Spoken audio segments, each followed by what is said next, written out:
Did you know that an ancient group of gods once decided the fate of mankind? From the creation of the earth, water, to the great flood, all have the mark of the Anunnaki gods. At the end of the video, you will understand why they are referred to as the prophet of the southern Mesopotamian civilization in the darkness of thousands of years of time before the Egyptian pyramids rose in the burning desert, before mankind knew the wheel, writing, or the first dynasty of pharaohs. In the ancient land where the Tigris and Euphrates rivers met, a legend was born about the Anunnaki, gods from the distant heavens. No one really knows what they were: ancient gods, extraterrestrial beings, symbols of the ultimate power of the universe. But one thing is certain: the Sumerians, who were the first to write history in cuneiform on clay, gave the Anunnaki a status higher than that of kings. They called the Anunnaki children of heaven and earth, the union of the two supreme elements. It was from this union that the Anunnaki emerged not as romantic Greek gods, but as cold, majestic forces, arbiters of fate, rulers hidden behind the veil of the universe. The Anunnaki, it is said, did more than create the world, they established order in it. Each of the gods served as members of a supernatural government. Enlil ruled storms and La Enki controlled water and wisdom. Anu ruled the sky and morality, and Ninmah brought life and fertility. It is no coincidence that the first human civilizations were built around the image of the Anunnaki. In a time when people lived in dust and confusion, the idea of a supreme council of gods who decided the fate of each person became a great spiritual support. The Anunnaki were not just gods, they were the law, the mandate, the operating system of the universe. Imagine yourself as a person living in ancient Sumer, in a city like Ur or Eridu, around 3000 BC. Every time the wind blew fiercely, thunder rumbled in the distance. People did not think it was a natural phenomenon. It was Enlil, angry. Every time the floodwaters brought silt, it was a sign of Enki, the god of water, giving a blessing or a warning. The Anunnaki's existence became a moral barometer, kind of perpetual cosmic watchdog. Just as the eyes of heaven always see, the ears of earth always hear. When you do wrong, there is no need for mortals to judge the gods. Know before you even think. The origins of the Anunnaki are not mere myths. They are living metaphors for how humans see the world.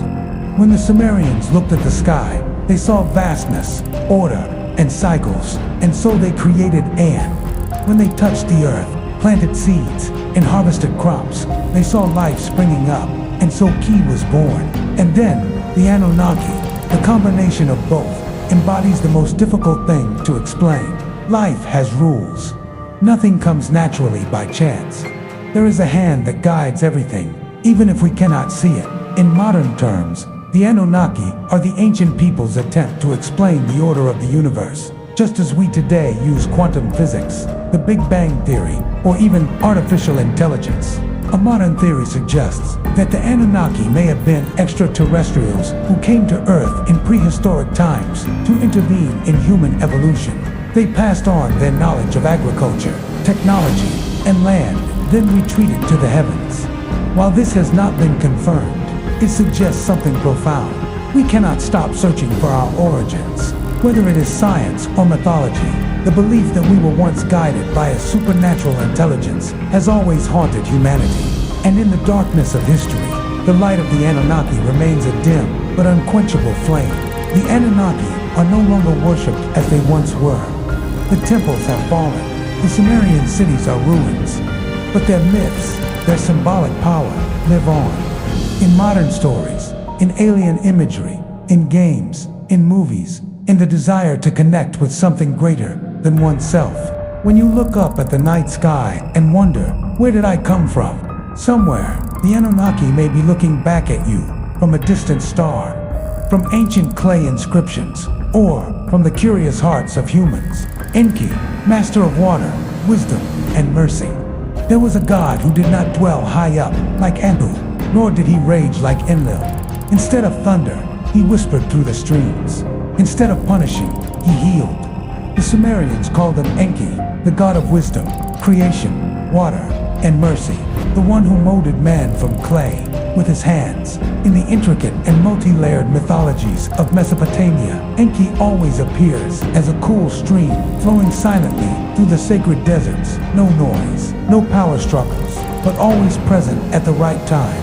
Legend has it that, in the beginning of chaos, when the world was young and the gods had to take on the labors of the world, digging canals, watering fields, carrying water, sowing seeds, fatigue eroded the divinity, and so a divine council was called. Many of the gods wanted to destroy the entire world. Others wanted to punish the source of life. But amid the flames of divine will, another voice spoke, not fierce, but full of reason. It was Enki. He did not want to destroy. He offered a plan. "Let us create a new race," said Enki, "who will do our work for us, but not as slaves, but as living beings, loving, learning, reflecting your image." And from the clay of the river, with the blood of a sacrificed god, Enki and the goddess Ninmah fashioned the first man, imperfect, not immortal, but with a soul. If Enlil represents the iron law, then Enki is the power of adaptation and innovation.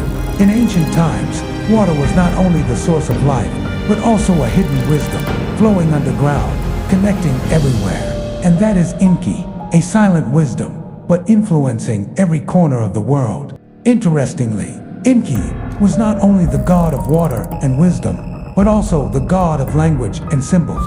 The Sumerians believed that it was Enki who gave them technology, writing, law, medicine, mathematics, and even the art of storytelling. He did not force men to follow the path of the gods. He taught them how to make fire, build cities, cultivate the land, write epics, not by authority, but by knowledge. Enki believed that knowledge was the only way to reach the divine, and men, little creatures of clay, would, in time, be able to reach the stars themselves. Many times, Enki had to stand between the angry gods and the foolish humans. One of the most famous stories is when Enlil decided to send the Great Flood to wipe out humanity because they were too noisy, too chaotic, and disturbed the peace of the gods. Enki was not allowed to interfere, but he secretly appeared in a dream to a good man called Atrahasis or Ziusudra, instructing him to build a great ship to survive the wrath of the heavens. Enki did not stop the flood. He showed humans how to survive in it. In a world of myths where gods are often cold and unfeeling, Enki is like a silent father figure who does not say much, but always silently protects humans from other gods. Enlil, the wrath of heaven, the keeper of order and chaos. In the beginning of the universe, a blur of light and darkness, two entities gave birth to everything, and the boundless sky, and Ki, the depths of the earth. When these two forces merged, they gave birth to a new entity, Enlil, the god of air, storms, and law. But Enlil was not like his parents. An was too distant, Ki too soft. Enlil was action, the sharp sword of order, the thunder that shattered the night, the first wind that separated heaven and earth, pushing the universe out of its state of stillness and into the age of law. The Sumerians say that when the universe was first created, everything was still bound together in a unified mass. Heaven and earth embraced each other inseparably. But then Enlil rose up, and by sheer will, he tore the sky from the earth, creating two realms, the heavens of An and the earth for humans. It was a terrible moment. Thunder rumbled, winds blew, the earth shook. But in that moment, time began. Life sprang forth, and order was established. Enlil did not create the world, he defined it. He did not give birth to life, but he protected the laws of life. He did not bestow grace, but he kept order through fear. Unlike Enki, who was as soft as water, Enlil was the whirlwind that blew away chaos, the rain that felled pride, the axe of ancient justice. He was described as the god of law and justice, the one who held the power to grant thrones, depose the weak, and grant kings the right to rule. Without Enlil, no one could claim to be king. Enlil was not gentle. He did not care about every little creature, but he did care about the greater order, an order based not on emotion, but on the balance of justice and consequence. Enlil is the father who does not smile at you, but is always behind you if you know how to keep yourself in line. Unlike Enki, who is as soft as water, Enlil is the whirlwind that blows away chaos, the rain that crushes pride, the axe of ancient justice. He is described as the god of law and justice, the one who holds the power to crown kings, depose the weak, and grant them the right to rule. Without Enlil, no one can call himself king. Enlil is not gentle. He does not care about the little things, but he cares about the larger order, an order that is not based on emotion, but on the balance of justice and consequence. Enlil is the father who does not smile at you, but always has your back if you keep your wits about you. People have debated for thousands of years, was Enlil a cruel god, or just a cold but reasonable ruler? In modern times, Enlil is like nature's self-cleansing mechanism. When imbalances spread, the system corrects itself, even in the most painful way. Enlil's actions were not evil. They were necessary, like a surgical knife that saves a patient's life, like a storm that washes away the green shoots. Few people know that Enlil, the storm god, is also the god of agriculture. After every heavy rain, the land becomes fertile. His wind carries pollen, sowing new life. He rules the fields, the sowing festival, the lunar calendar, and the harvest.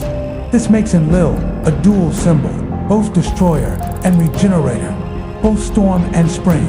That is why the Sumerian kings always prayed to Enlil before the harvest season. They did not pray for ease, they prayed for justice and balance. Anu, the absent god, but the source of all.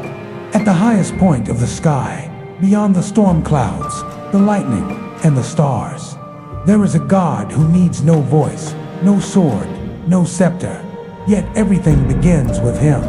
The Sumerians called him Anu, the god of the sky, of order, and of the unchangeable.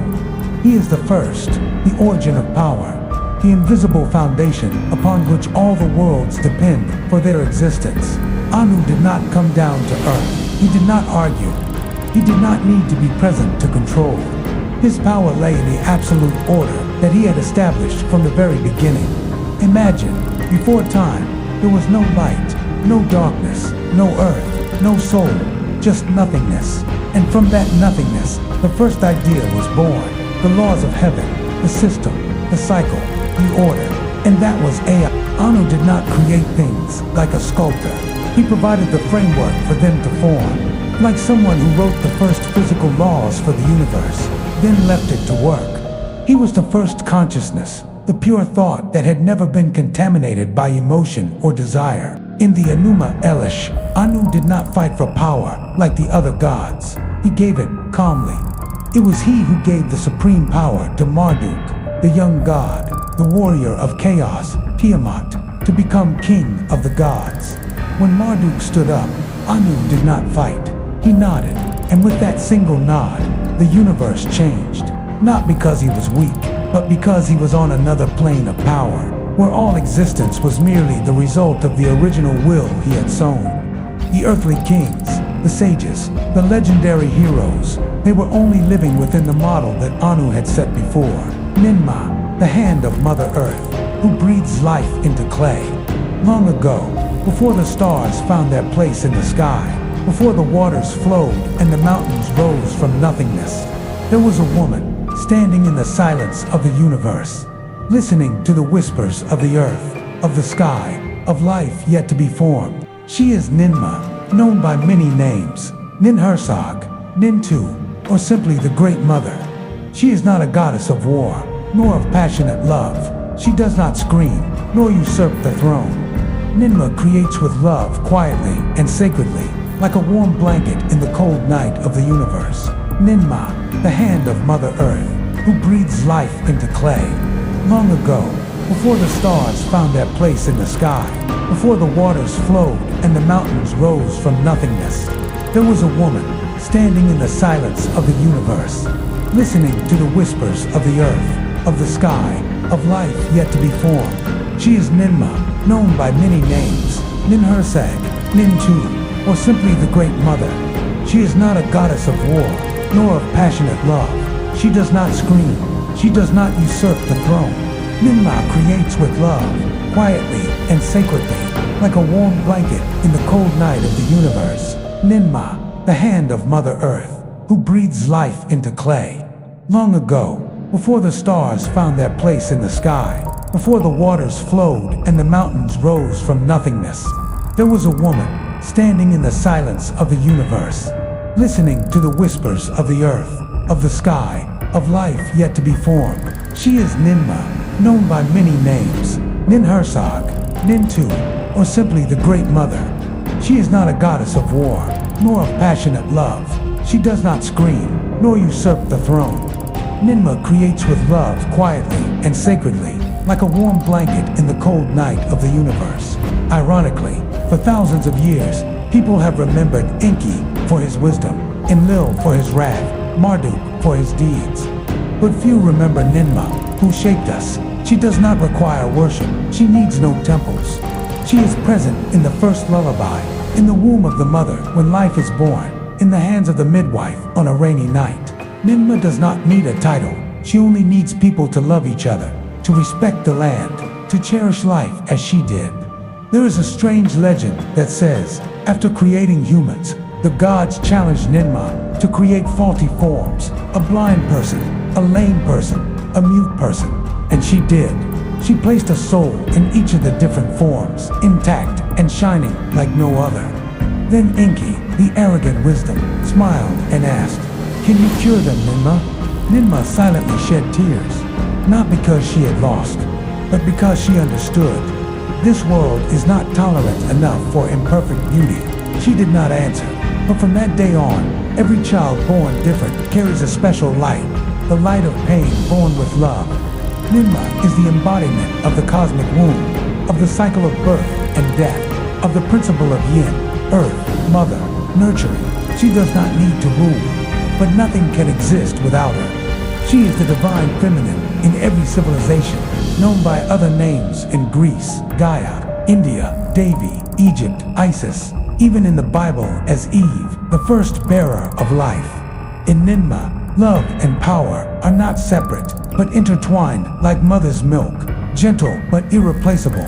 If you have ever seen a woman kneeling by someone's grave and whispering a prayer with her tears, you may have seen Ninmah. If you have ever heard a lullaby in the middle of the night, in a house without a father, but with arms still holding a child, you may have seen Ninmah. If you ever touch the earth and feel a quiet, nameless, formless warmth, that is Ninmah, still there, still nurturing, still loving. Anunnaki, the unsleeping mystery.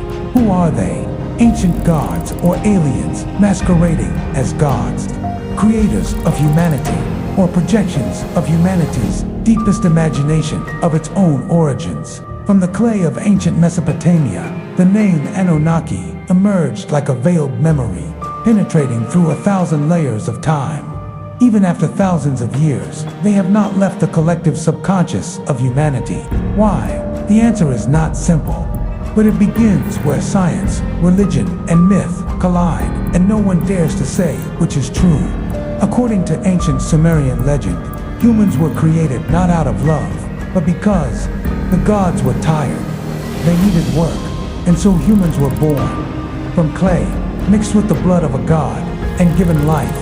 It is a cold, pragmatic beginning, a far cry from the later religions that portray God creating man out of love. And that is why the Anunnaki story makes us shudder, because it seems plausible, too plausible. It is not embellished, not full of love. It is an ancient, rough, but realistic vision of the birth of civilization. In many legends, the Anunnaki were also the ones who caused the Great Flood, a flood that wiped out the earth as a final judgment on a humanity that had crossed the line. Not only in Sumer, but also in the Bible, Greek mythology, Hindu culture, there are stories about a world-destroying flood. Is it a coincidence, or the same ancient origin dispersed? This makes the Anunnaki a focal point for those who believe that human history is hidden, that we may have once reached a higher level, but were reset by forces beyond our control. The Anunnaki's appeal lies not only in their divinity, but also in their straddling of myth and science fiction. Some modern scholars and theorists argue The Anunnaki were not gods. They were aliens who came to Earth thousands of years ago, tampered with human genes, and gave birth to the first civilization. They cite ancient cuneiform tablets, carvings depicting long-nosed creatures flying on strange objects, astronomical maps far beyond the knowledge of that era. And when modern science cannot explain the pyramids, the Baalbek monuments, or the 1,000-ton blocks of stone arranged precisely to the millimeter, people start looking towards the ancient gods.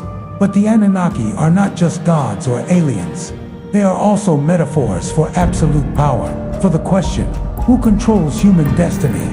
Do we have true freedom, or are we living in a pattern written in the chaos? In epics such as Enuma Elish and Atrahasis, the Anunnaki divide up tasks, rule the land, establish laws, and create a system of punishment and reward. It is a vision of a divine society mirroring human society, where hierarchy, power, and law begin to take shape. So when we look at them, we see not just the past, but also the system of today. The deeper we delve into the Anunnaki myth, the more we realize they may not have existed in the way we think, but they represent something deeper. The human desire to understand ourselves. We want to know, where did I come from? We doubt the answers that have been preached for thousands of years and look to the hidden corners of mythology for clues. The Anunnaki become an ancient source code into which we place all our questions, doubts, and desires to go beyond reality. From Zecharia Sitchin's books to YouTube videos with millions of views, from Hollywood movies to New Age doctrines, the Anunnaki are not sleeping in ancient tombs. They are resurrected in new forms. Some see them as invaders, some as spiritual masters, some as custodians of history. Believe it or not, the Anunnaki live on through our imaginations. They are the immortal myths of the modern age. Or is it all just a re-editing game? Are we deciphering an ancient memory or recreating a myth to suit our present desires? There is no definitive answer to that question. But perhaps it is precisely that ambiguity that makes the Anunnaki one of the most powerful symbols humanity has ever created or taught.